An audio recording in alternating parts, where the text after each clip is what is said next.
I can lose myself in a game, and my disability does not matter. And I can just be myself. I don't have to worry about what people think about me. I can do things in my games that I could never do in real life.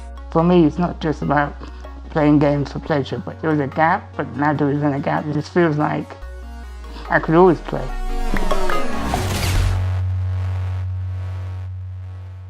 I'm very good at eye gaze. I think it is my superpower. This is Becky Tyler. She has quadriplegic cerebral palsy. I can't sit up on my own, and I can't stand up or balance or walk. I find it hard to eat, and I can't talk with my mouth. But that hasn't stopped her from doing the thing she loves more than anything else: playing video games. When I am playing a game, I feel happy. I can lose myself in a game and forget about my worries and troubles. Gaming takes me to different places and gives me different experiences to explore. It gives me different ways to be creative.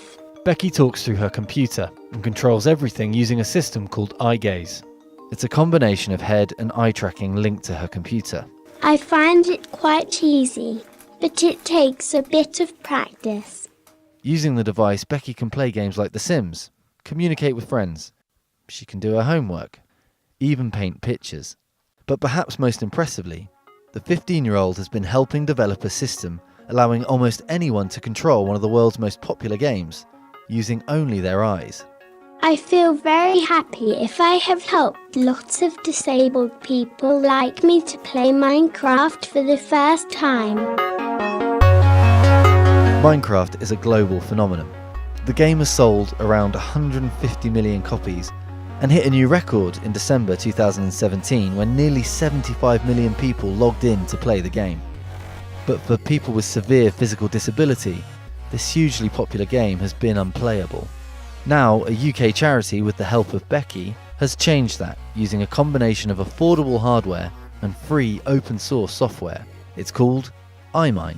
What it means in a nutshell is that anyone who can simply move their eyes will be able to play Minecraft.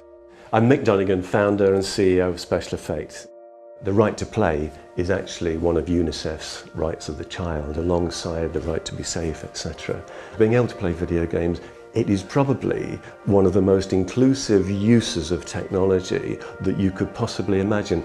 It immediately puts them on a level playing field with everyone else, and they can fly and they can run. Mick and the Special Effect team have helped hundreds of physically disabled people in the UK to access gaming, and thousands more worldwide by offering advice and free software.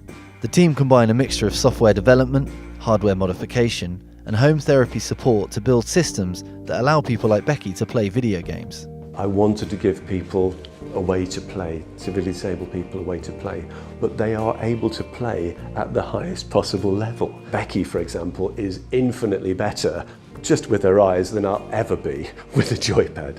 The technology of iMine isn't new, but the developments that Mick's team have made mean it's cheaper than any other system available, about the 10th of the price of similar devices, and it's designed to be used by anyone. I'm Kirsty McNaught. I work with Special Effect as a developer, and in particular looking at eye gaze.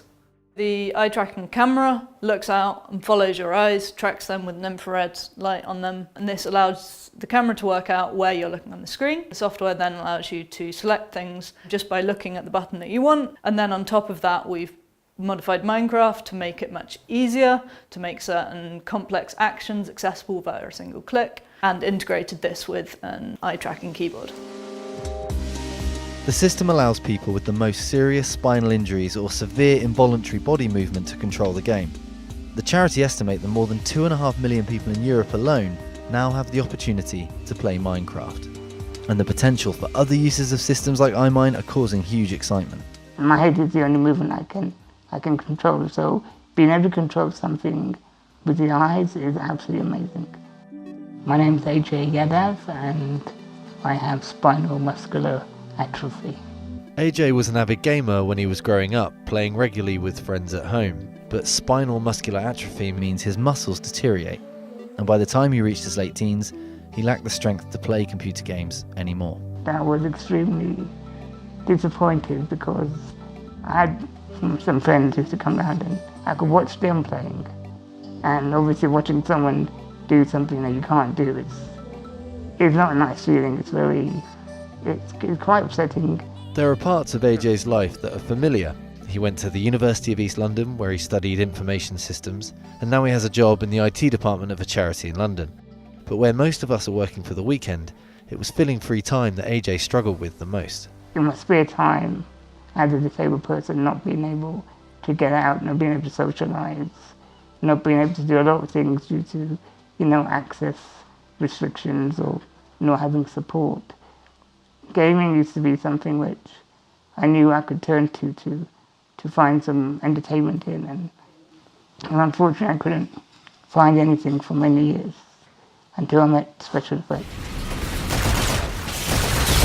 I remember playing the first time. It was absolutely amazing. I mean, we tried playing Call of Duty, and I'm a big fan of Call of Duty. I just love those types of games, and being able to actually move the man around using the analog stick on a controller, I was like, oh my God, this is like, I can actually do this now. This is going to happen. Windows 7 gaming has brought back a part of my life which I lost. Using a combination of mouth control, simple triggers attached to his chair and voice commands, Forward. AJ can play all sorts of games. It's definitely a social network to some degree, because as a disabled person, I don't feel part of the big network.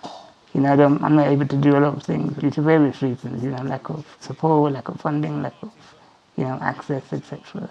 Being able to play video games and being part of that network for me is really important.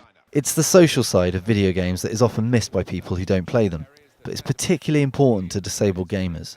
They don't have to know about my disability, and I usually don't tell them. And I can just be myself. I don't have to worry about what people think about me. When I play online, I am anonymous and no one sees my disability, so I feel the same as everyone else, which is amazing. It is one of the few times that my disability is invisible and like it does not matter. I can play games independently or by myself, which means I get to decide how to play the game and nobody tells me what to do.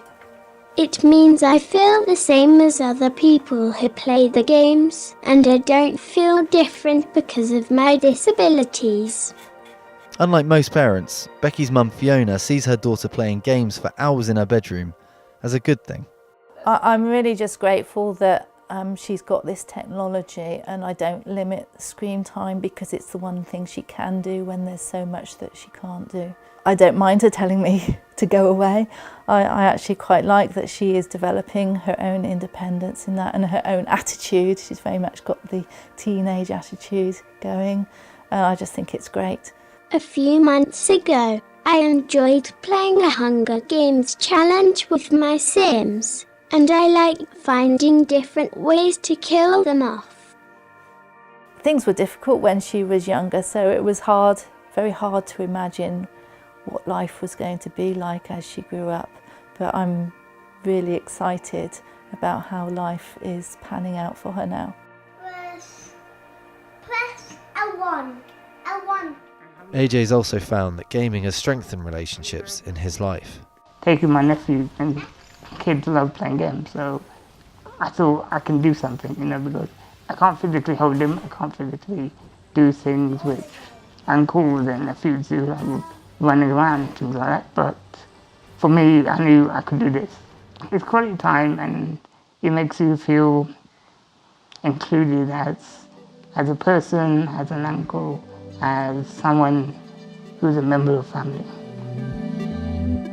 The two types of games I love playing are first-person shooters and sports games. Since I was a child, I've always wanted to be like a soldier, to kind of reenact that and just, be something which I can only dream of. It's great. And the same with sports games. I'm a big football fan. I love watching football on TV and being able to play, it makes me feel part of a reality which I know physically in the real world, but I can't do. There are a massive number of devices people with disabilities are able to use to access technology. Recently, Special Effects were part of a team working with gaming giant Microsoft on a new accessible controller system for their flagship console, the Xbox One, and Windows 10. There will be more games that are more accessible from the outset, and I genuinely believe that's going to happen. It's a win-win all round. Not only can more people play the game, but also you make more sales. The Xbox Adaptive Controller launches in September. It's slated to cost less than £100, and Microsoft has announced that it wants the device to be compatible with rival systems from Sony and Nintendo. But gaming is a vastly profitable industry. More than 2 billion gamers worldwide are expected to spend close to $140 billion this year. AJ and Becky think developers with these huge resources just aren't doing enough for disabled gamers. I would like games to be more inclusive to disabled people. I would really like it if there were disabled people in The Sims. This would make the game more realistic and help disabled people like me to feel like we're included. Game developers and console manufacturers are not fully aware of the needs of many disabled people out there. Could make a huge difference to a lot of disabled people. Wherever possibility there is, if they could include that, then many disabled people could play games. But thanks to this technology, AJ and Becky can experience some new worlds and be the hero in their own stories. I can do things in my games that I could never do in real life.